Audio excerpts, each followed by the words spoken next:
அனைவருக்கும் வணக்கம். சற்றுமுன் வெளியான முக்கிய அறிவின்படி தமிழகத்தை தாக்க வரும் புதிய காற்றழுத்த தாழ்வு பகுதி மற்றும் வளிமண்டல கிழக்கு சுழற்சி காரணமாக தமிழகத்தில் இன்று முதல் அடுத்த 7 நாட்களுக்கு சூறாவளி காற்றுடன் கூடிய கனமழை கொட்டி தீர்க்கும் என வானிலை மையம் தற்போது புதிய எச்சரிக்கை அறிவிப்பை வெளியிட்டுள்ளது. இதில் குறிப்பாக எந்தெந்த தேதிகளில் எந்தெந்த மாவட்டங்களில் கனமழை பெய்யக்கூடும் என்பதை பற்றி நம்ம வீடியோல பார்க்கிறோம்.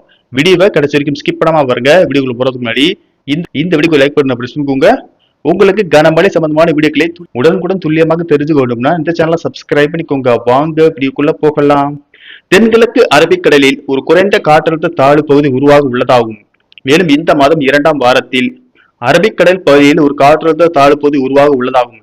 இது புயலாக வலுப்பெறக்கூடும் என வானிலை மையம் தற்போது புதிய எச்சரிக்கை அறிவிப்பை வெளியிட்டுள்ளது. இந்த நிலையில் காற்றழுத்த தாழ்வு பகுதி காரணமாக தமிழகத்திற்கு மீண்டும் கனமழை எச்சரிக்கை விடுக்கப்பட்டுள்ளது.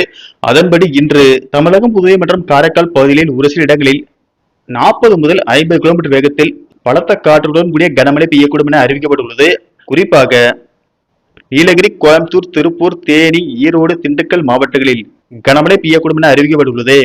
மே 2ஆம் தேதி தமிழகம், புதுவை மற்றும் காரைக்கால் பகுதிகளில் பல்வேறு மாவட்டங்களில் சூறாவளி காற்றுடன் கூடிய கனமழை பெய்யக்கூடும் என்றும், குறிப்பாக நீலகிரி, கோயம்புத்தூர், திருப்பூர், தேனி, ஈரோடு, சேலம், நாமக்கல், திண்டுக்கல் மாவட்டங்களில் கனமழை பெய்யக்கூடும். மே 3ஆம் தேதி நீலகிரி, கோயம்புத்தூர் மாவட்டங்களில் உள்ள மலைப்பகுதிகள் மற்றும் திருப்பூர், தேனி, திண்டுக்கல் மாவட்டங்களில் கனமழை பெய்யக்கூடும். மே 7ஆம் தேதி வரை தமிழகம், புதுவை மற்றும் காரைக்கால் பகுதிகளில் பல்வேறு மாவட்டங்களில் சூறாவளி காற்றுடன் கூடிய கனமழை நீடிக்கும் என வானிலை மையம் எச்சரிக்கை விடுத்துள்ளது. மேலும் இன்று முதல் மே 7ஆம் தேதி வரை தமிழகம், புதுவை மற்றும் காரைக்கால் பகுதிகளில் அதிகபட்ச வெப்பநிலை 2 முதல் 3 டிகிரி செல்சியஸ் இயல்பை விட அதிகமாக இருக்கக்கூடும்.